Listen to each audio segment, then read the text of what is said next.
Почитувани, во мојата дискусија главно ќе се држам до респектот кон знаењето, односно токму до документот од Комората на овластени архитекти и овластени инженери, кој не случајно е пратен до Комисијата за транспорт, врски и екологија како матична комисија, а не до сематичната, всушност нематична или параматична Комисија за европски прашања, која јасна ја нарекувам Комисија за елиминирање на правото. Најпрво, владата превзела неовластено, односно постапила неовластено, односно посегнала по вршење на туѓи права. Зошто? Бидејќи од нас бара да го покриеме она што таа го превзела како обврска во фамозниот договор, кој всушност да е далеку од меѓудржавен договор, туку е еден облигационен договор, а јас, како некој кој знае право, тврдам дека облигационите договори не можат да бидат извор на правото. Значи, вие сте превзеле улога на прикриен законодавец, иако сте само извршна власт. Сте постапиле како? Сте постапиле како корпоративна влада, која што склучила, корпоративен договор со Бехтел и Енка, кои се синоним за корпоративистички пристап, и јас го разбирам тоа, бидејќи корпоративизмот и профитот одат заедно. Во сите закони погрешно се повикувате на регулативата 1315 од 2013 и на директивата 758 од 2016 година. Впрочем, и портпаролот на ЕУСАНО и господинот Гир тоа го потенцираат. Со тоа вие, всушност, сакате да обезбедите паневропско алиби за западно-балканско неодговорно постапување. Затоа и табелата што ни ја давате покрај законот е празна, не можам да кажам дека табелата е своевидна исправа, предвидена е во деловникот на ова собрание, значи некој го злоупотребил статусот и за тоа, за подпишување, ова е една фалсификувана исправа за мене, ке сноси или треба да сноси одговорност, заедно со председателот на собранието, ама и председателот на Комисијата за европско прашање. Зошто? Бидејќи, значи, ја злоупотребиле својата службена положба.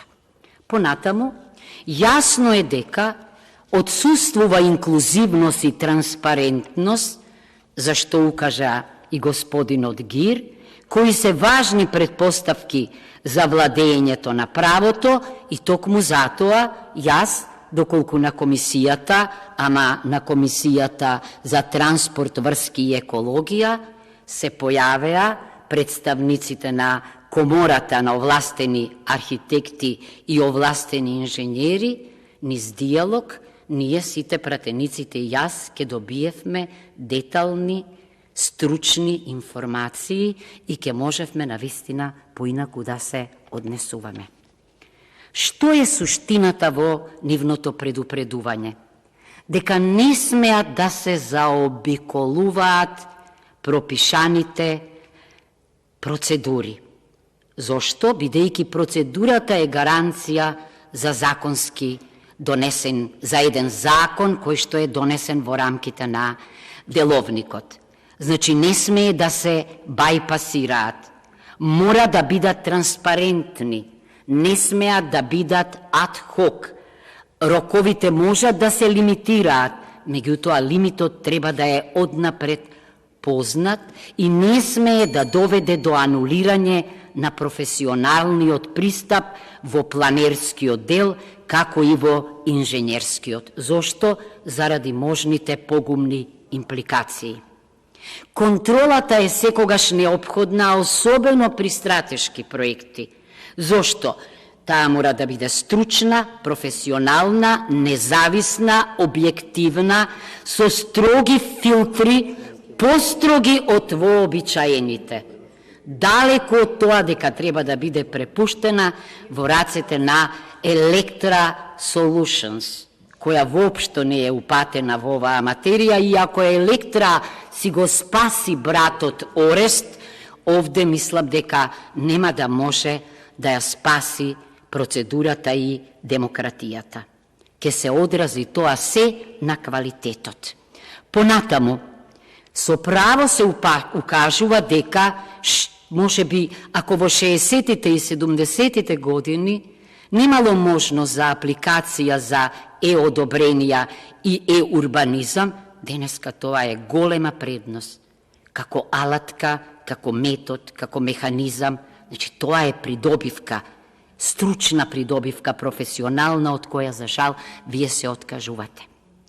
Јавниот интерес не е доволно само да се прокламира стратешки, национален, треба да се реализира и да се заштити. Зошто? Ако се почитуваат сите овие процедури, тогаш на минимум ќе се сведе опасноста од штета врз јавните добра.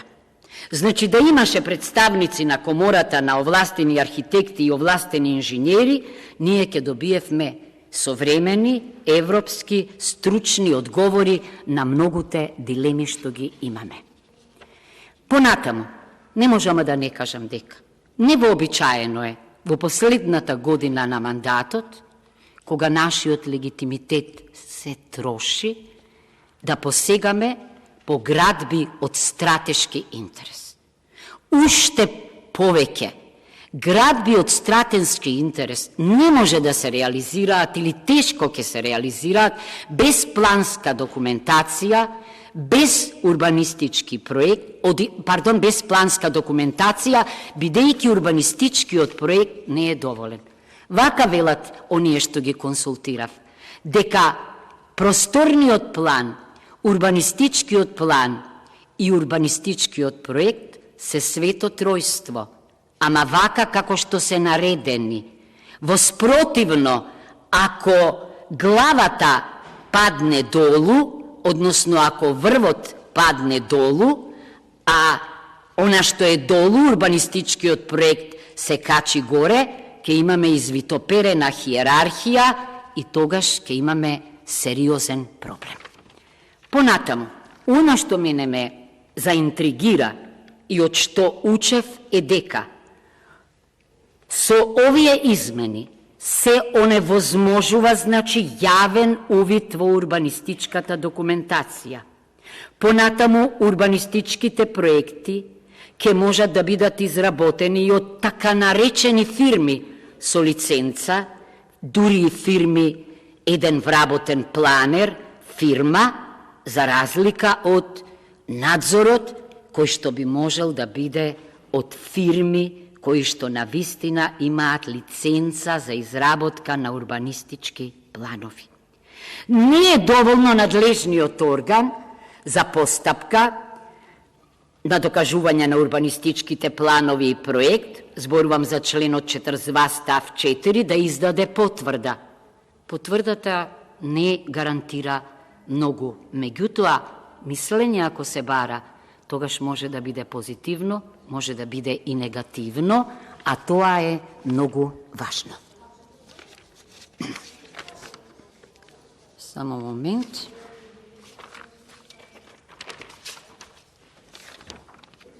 Понатаму, значи зборувам дека она што е најважно, и денеска неколку пати беше потенцирано, за градби од стратешки интерес, особено од областа на инфраструктурата, мора да има идејни решенија. Се повикувате на соседите, ама како да не сте научени Ви заврши времето. Не ве слуша никој. Ви заврши времето.